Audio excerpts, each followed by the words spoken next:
Hello, this is Jackie Mosney from UC Berkeley's IEOR 190G, the Smartphone Patent War. This week I'll be focusing on Microsoft buying AOL's patent portfolio of around 800 patents for over $1 billion.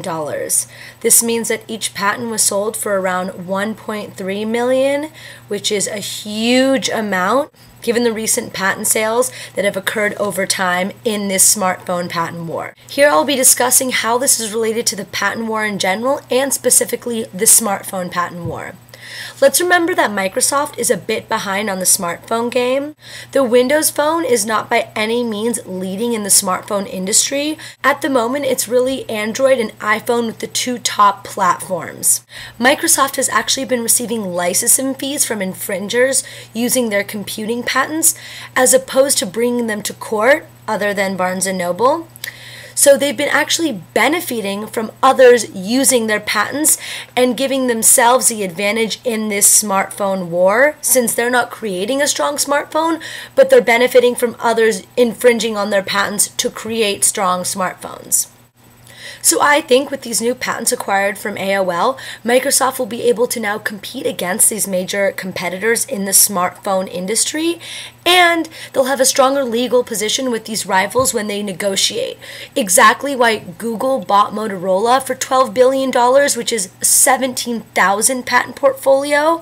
It's so they can be in a position of power and hopefully get around Microsoft and other competitors' patents and grow on their own portfolio and negotiate with them as well.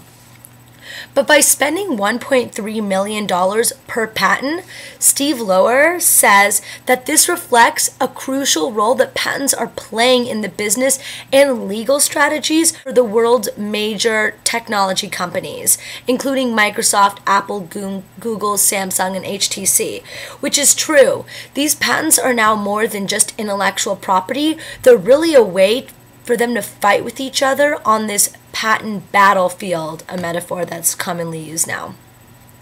Since smartphones and tablets use the same technology, these patents recently acquired can be used as weapons for the rapidly growing industry. Microsoft gained patents from AOL involved with early search, email, instant messaging, custom online advertising. So these patents that are now acquired by Microsoft are really basic features expected within the smartphone, which will be interesting because now they can create a stronger product themselves. Simultaneously, Apple and Microsoft, though, teamed up to get Nortel's patent portfolio for $4 billion, and it wasn't even for themselves, but it was also to prevent Google from extending their patent portfolio. So a big part of their sale, and I think a big reason why they spent so much money on it, was because they have the money to spend, and they'd rather spend a little more for these really critical patents than have anyone else get them and then beat them out in this rat race in the smartphone patent war. Thanks for tuning in. Check out my part 2 to find out why AOL decided to sell these patents.